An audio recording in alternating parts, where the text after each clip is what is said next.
Welcome to Agriculture and Seasons.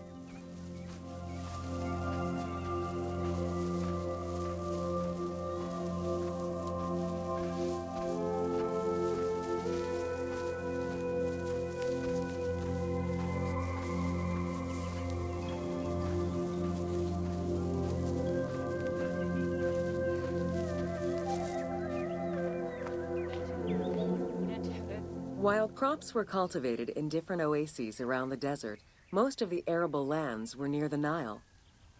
Two types of cereal grain were cultivated, barley and an ancient wheat known as emmer.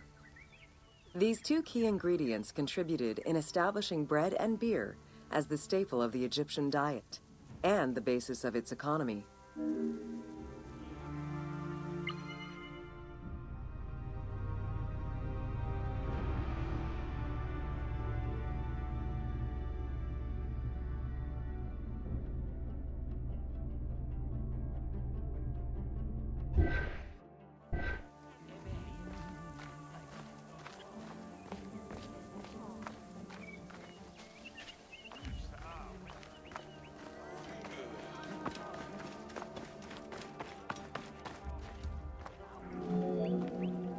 The Ptolemaic era created an agricultural revolution with the introduction of advanced agricultural techniques and new grain types such as rice, durum wheat, and pearl millet. The resulting agricultural mass production greatly increased the economy of ancient Egypt. It also prompted the development of storage and transportation, allowing long-distance trade with other regions.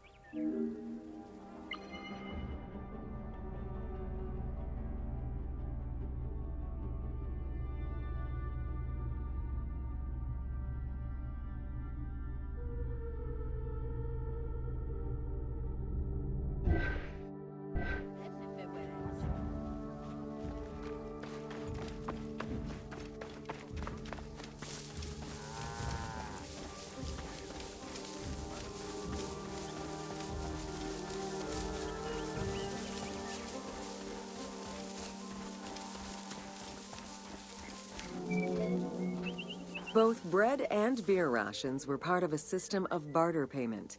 The state used those goods to pay wages for those who worked in the quarries and at the construction sites.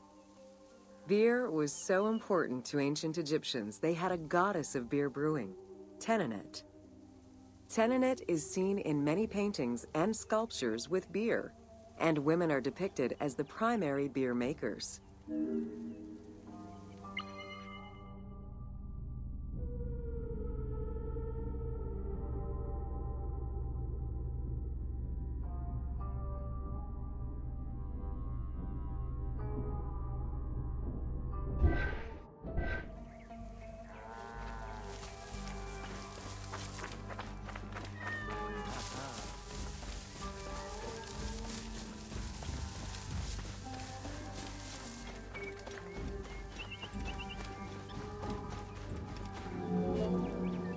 In order to increase agricultural production, fertile land was divided into plots and large agricultural villages were encouraged.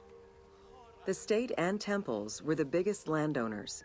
Depending on the region, fertile land was managed by civil servants or rented to individuals. Ancient Egyptians relied on rudimentary tools for land cultivation. Soil was broken down with hoes, and wing plows were used to make furrows.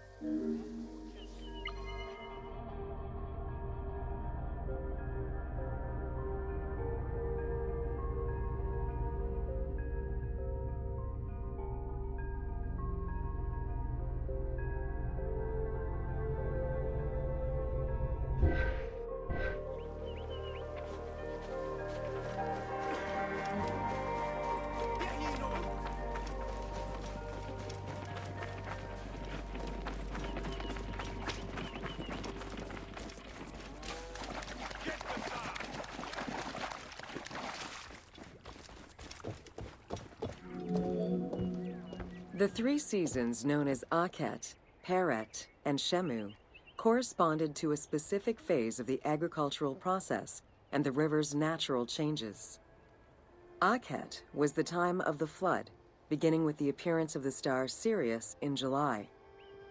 Peret was the time when lands were cultivated, plowed, and sown. This fell between October and November. Shemu ran from May to September and was when harvesting and taxation began.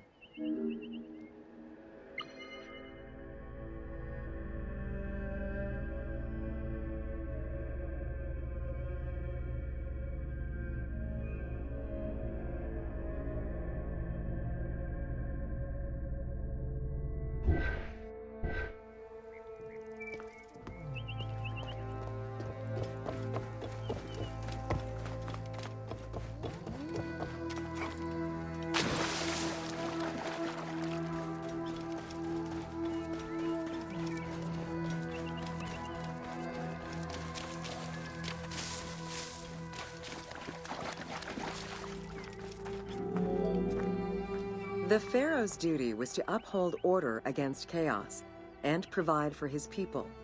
Priests and local governors also wanted to appear as protectors of the people. However, any variation in the Nile's seasons could cause water shortages. This had devastating consequences on wheat and barley crops. The pharaoh, administrators, and priests knew they needed to demonstrate their ability to prevent such a catastrophe from happening. And so they invented the story, which would be inscribed upon the famine stela.